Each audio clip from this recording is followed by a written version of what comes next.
Shalom, Bapak Ibu, Saudara-saudari yang dikasihi oleh Tuhan. Senang bisa kembali bersama berjumpa untuk berdoa, membaca dan merenungkan firman Tuhan. Kita akan bersama berdoa sebelum membaca firman Tuhan. Mari kita berdoa. Tuhan yang Maha Baik, kami sungguh bersyukur untuk kesempatan yang Tuhan berikan kepada kami pada saat ini, boleh kembali bersama membaca dan merenungkan kebenaran firman-Mu. Kami percaya Tuhan akan menolong kami sehingga kami dapat mengerti, memahami firman-Mu, dan melakukannya dalam kehidupan kami hari demi hari. Karena itu kami mohon Bapa, berfirmanlah kepada kami. Terima kasih ya Tuhan, di dalam nama Tuhan Yesus kami sudah berdoa. Amin. Bapak dan Saudara Tuhan, kita akan mulai memasuki satu seri yang baru dalam renungan pagi di bawah sebuah tema serial, yakni God of the Underdog, Allah dari mereka para underdog. Dan tokoh pertama yang saya ingin ajak kita belajar adalah Nuh. Mari kita buka Kejadian pasal 6 ayat yang ke-9 sampai ayat 22. Kejadian pasal 6 ayat yang ke-9 sampai 22 tertulis demikian. Inilah riwayat Nuh. Nuh adalah seorang yang benar dan tidak bercela di antara orang-orang sezamannya. Dan Nuh itu hidup bergaul dengan Allah. Nuh memperanakkan 3 orang laki-laki, Sem, Ham, dan Yafet. Adapun bumi itu telah rusak di hadapan Allah dan penuh dengan kekerasan. Allah menilik bumi itu dan sungguhlah rusak benar.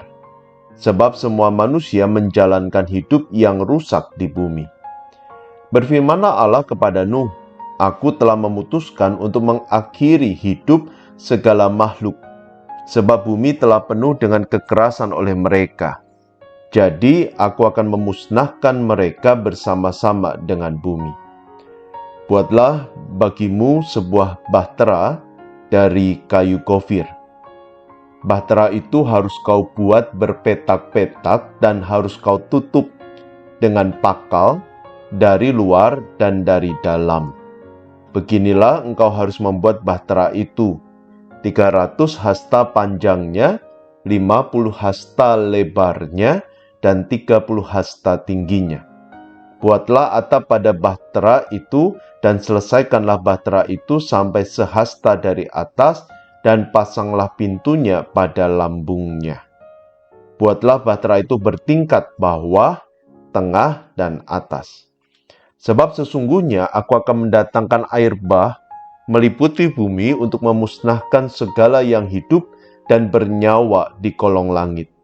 Segala yang ada di bumi akan mati binasa. Tetapi dengan engkau, aku akan mengadakan perjanjianku, dan engkau akan masuk ke dalam bahtera itu. Engkau bersama-sama dengan anak-anakmu dan istrimu dan istri anak-anakmu. Dan dari segala yang hidup, dari segala makhluk, dari semuanya, haruslah engkau bawa satu pasang ke dalam bahtera itu, supaya terpelihara hidupnya bersama-sama dengan engkau.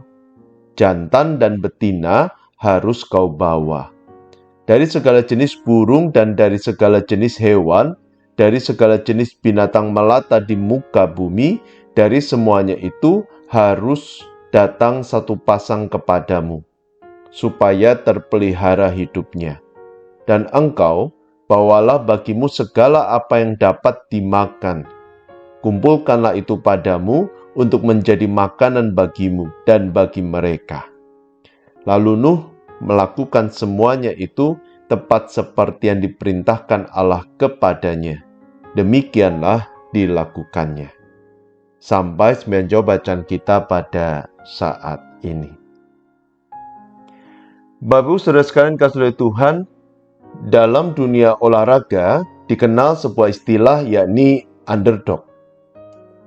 Biasanya sebutan underdog diberikan kepada seorang atlet atau sebuah tim yang tidak diunggulkan dalam sebuah kompetisi. Dan ada banyak alasan yang membuat seorang atlet atau sebuah tim dianggap sebagai underdog. Mungkin Yang pertama, karena di atas kertas kemampuan atlet atau tim itu masih di bawah atlet atau tim lain dalam kompetisi yang sama. Atau mungkin yang kedua, karena ada situasi kondisi baik secara internal maupun eksternal saat kompetisi yang menghalangi atlet atau tim itu untuk meraih prestasi. Atau kemungkinan yang ketiga, karena ada kompetitor lain yang sangat kuat sehingga mustahil untuk menjadi juara dengan mengalahkan kompetitor yang lain. Dan mungkin masih ada banyak alasan lain yang membuat seorang atlet atau sebuah tim dianggap sebagai underdog dalam sebuah kompetisi. Namun apakah tidak ada kemungkinan bagi para underdog untuk menjadi juara? Berulang kali dalam berbagai kompetisi, dalam berbagai bidang olahraga, meski sulit tetapi para underdog bisa mengalahkan atlet atau tim lain yang jauh lebih kuat, bahkan menjadi juara. Sebagai salah satu contohnya, tim Leicester City yang menjadi juara Liga Inggris tahun 2016 dan berhasil mengalahkan tim-tim lain yang secara historis di atas kertas lebih kuat. Nah, Bapak Ibu Saudara sekalian, catatan-catatan itu merupakan bukti bahwa seorang underdog pun bisa menjadi pemenang meski mereka dipandang sebelah mata. Karena itu, kita tidak boleh menyerah saat dianggap sebagai underdog. Selama kita berusaha dengan keras, maka terbuka kemungkinan bagi kita untuk keluar sebagai pemenang. Nah, menarik ada di dalam Alkitab, kita bisa menemukan banyak tokoh yang termasuk kategori underdog. Tetapi pada akhirnya mereka menjadi seorang pemenang. Karena itu, dalam beberapa renungan pagi, saya mengajak Bapak, Ibu, dan Saudara untuk belajar di tokoh-tokoh itu, supaya kita bisa memiliki mentalitas yang tepat untuk menjalani kehidupan sebagai seorang underdog. Dan tokoh yang pertama yang saya mau ajak kita belajar adalah Nuh. Nah, mengapa saya mengkategorikan Nuh sebagai underdog? Paling tidak, saya mengkategorikan Nuh sebagai underdog karena dua alasan. Yang pertama, karena situasi kondisi pada saat itu. Dan yang kedua, karena penugasan yang diberikan oleh Tuhan. Nah, saya mau mengajak kita mencoba melihat Nuh dan situasi di sekitarnya. Yang pertama, Bapak Ibu, dalam Kejadian 6 ayat yang ke-11 sampai 12, di sana penulis mencatat demikian. Adapun bumi itu telah rusak di hadapan Allah dan penuh dengan kekerasan. Allah menilik bumi itu dan sungguhlah rusak benar, sebab manusia menjalankan hidup yang rusak di bumi. Nah, penulis menggunakan kata rusak untuk memberi gambaran situasi pada waktu itu, di mana pada saat itu segala sesuatu berjalan menyimpang dari rancangan Allah. Dikarenakan manusia menjalankan hidup yang rusak, yang menyimpang bahkan bertentangan dengan kehendak Allah. Kita bisa melihat dalam Kejadian 6 ayat yang ke-5. Bahkan karena manusia menyimpang sangat jauh dari rancangan Allah, di dalam Kejadian 6 ayat yang ke-6 dikatakan bahwa Allah menyesal telah menjadikan manusia. Bahkan dia berniat untuk memusnahkan manusia. Kejadian 6 ayat yang ke-13. Jadi Bapak Ibu Saudara sekalian, pada masa itu kondisi situasinya begitu sulit. Sulit bukan karena pergumulan, sulit bukan karena masalah, tetapi sulit karena Nuh harus tinggal di tengah zaman yang penuh dengan dosa, di mana setiap orang berbuat dosa dan tidak bisa tidak berbuat dosa. Nuh dituntut untuk hidup benar di tengah situasi seperti itu. Namun yang menarik adalah meski berada di tengah lingkungan yang rusak, Nuh digambarkan dengan 3 sebutan, 3 istilah. Yang pertama, dia benar, tidak bercela, dan hidup bergaul dengan Allah. Kejadian 6 ayat yang ke-9. Ketiga kata atau sebutan ini paling tidak memberikan sebuah penegasan bahwa di tengah lingkungan yang rusak, ruh Nuh mampu menjaga hidupnya dengan benar. Di tengah dunia yang menyimpang, Nuh tetap berpegang pada kehendak Tuhan. Tentu hal ini baik, tetapi melihat situasi pada saat itu tidak mudah untuk hidup dalam kebenaran di tengah dunia yang menyimpang dari rancangan Tuhan. Besar kemungkinan Nuh menghadapi banyak godaan, bahkan tekanan dari lingkungan. Dan bukan tidak mungkin, terbersit keinginan di dalam hati Nuh untuk melakukan hal yang sama seperti yang dilakukan oleh orang-orang di sekitarnya. Namun meski Nuh berada dalam posisi underdog, dalam posisi yang tidak menguntungkan, ternyata dia mampu dan secara sadar dia memilih untuk berpegang pada kebenaran. Dia memilih untuk menolak, menyimpang dari rancangan Tuhan. Sampai pada akhirnya, Nuh mendapat kasih karunia dari Tuhan. Nah, yang kedua, dalam Kejadian 6 ayat yang ke-14 sampai 16, Tuhan memberi perintah kepada Nuh untuk membuat sebuah bahtera. Tuhan memberikan ukurannya yakni 300 hasta kali 50 hasta kali 30 hasta, atau kurang lebih volume bahtera yang dibangun oleh Nuh itu sekitar 202.500 meter kubik. Jadi ini satu bahtera yang besar, meski secara ukuran tidak sebanding dengan kapal-kapal raksasa pada saat ini. Kapal raksasa pada saat ini jauh lebih besar, ukurannya jauh lebih raksasa dibandingkan bahtera yang harus dibangun oleh Nuh. Tetapi membangun bahtera dengan ukuran seperti itu tetap bukan hal yang mudah bagi Nuh. Karena yang pertama, teknologi pada saat itu masih sangat terbatas. Tidak seperti saat ini di mana kapal dibuat dengan teknologi yang sangat modern. Apalagi bahtera itu hanya dikerjakan oleh Nuh dan ketiga anaknya, Sem, Ham, dan Yafet. Berbeda dengan kapal-kapal raksasa pada saat ini yang dibangun oleh ratusan pekerja.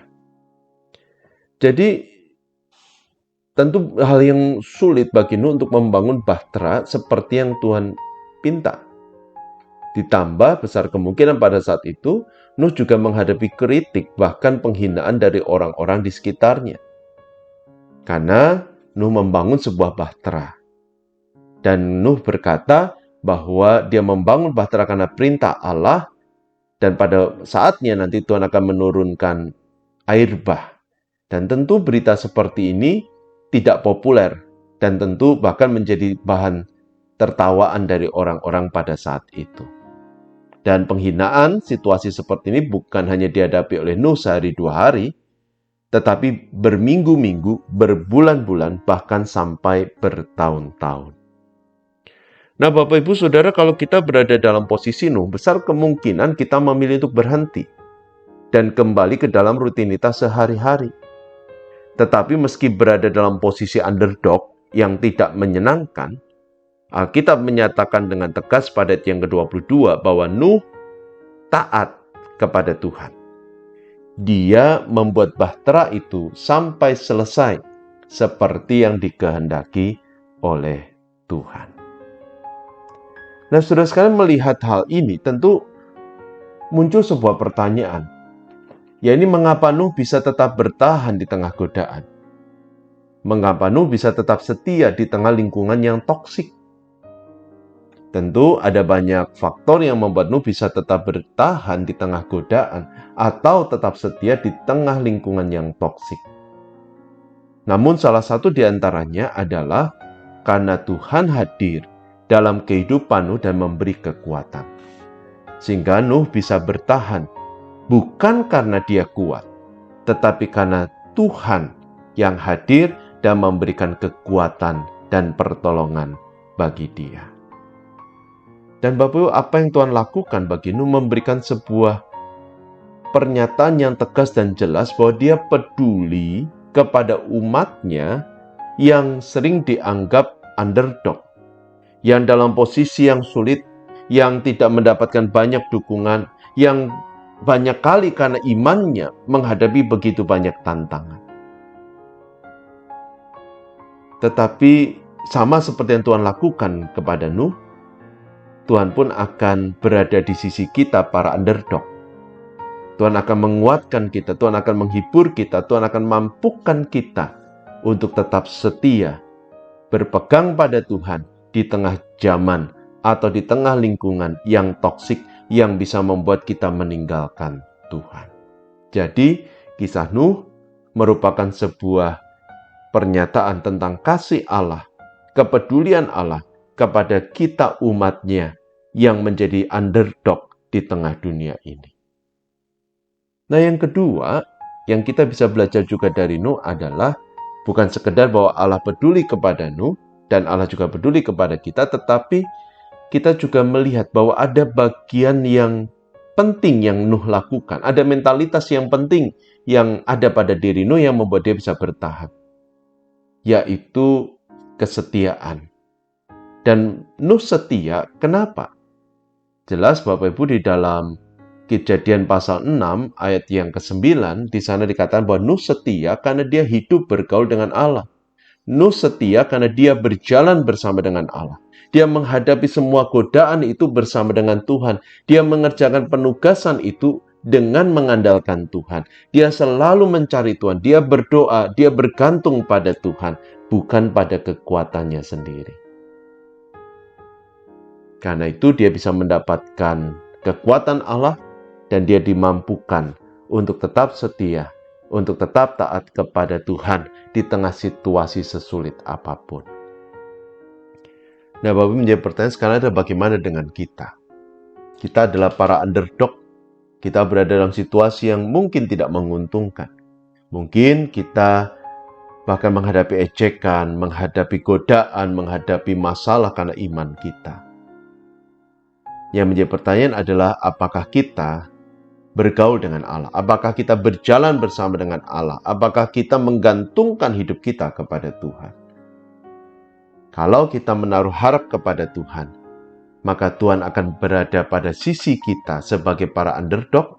Dia akan menguatkan kita, menghibur kita, dan memampukan kita untuk tetap taat dan setia kepada Tuhan sampai akhir hidup kita. Karena itu, mari para underdog, setiap kita jangan menyerah, tetap setia, tetap semangat, tetap berjuang. Allah ada di sisi kita. Amin. Mari kita bersama berdoa. Tuhan, terima kasih untuk firman yang boleh kami renungkan, yang mengingatkan kami bahwa meski kami dipandang sebelah mata oleh dunia, tetapi kami tidak perlu berkecil hati, karena Tuhan ada dan senantiasa berkarya dalam hidup kami. Tuhan memberi kekuatan dan memampukan kami untuk tetap bertahan. Tuhan, tolonglah kami semua. Teguhkan iman kami dan mampukan kami untuk setia bersandar hanya kepada Tuhan. Kami juga menyerahkan kehidupan kami masing-masing, pekerjaan kami Allah berkati, studi kami Allah berkati, keluarga kami Allah berkati. Kami teringat kepada saudara kami yang sakit, berkenan Tuhan melawat, menjamah, sehingga mereka boleh kembali sehat dan boleh kembali berkarya bagi kemuliaan nama Tuhan. Terima kasih ya Tuhan. Berkati juga untuk gereja Tuhan, GKI Kutisari Indah, Allah yang berkasih kepada menolong sehingga gerejamu, jemaatmu boleh berakar, bertumbuh dan berbuah lebat bagi kemuliaan Tuhan. Berkati juga untuk bangsa negara kami, Allah yang berkasih karunia menolong Indonesia. Terima kasih ya Tuhan, kami sungguh bersyukur. Kami percaya Engkau telah mendengar setiap doa kami, yang terbaik Tuhan akan berikan. Karena itu setiap doa dan permohonan ini kami panjatkan hanya di dalam nama Tuhan Yesus Kristus. Amin. Tetap sehat, tetap semangat. Tuhan memberkati Bapak, Ibu, dan Saudara.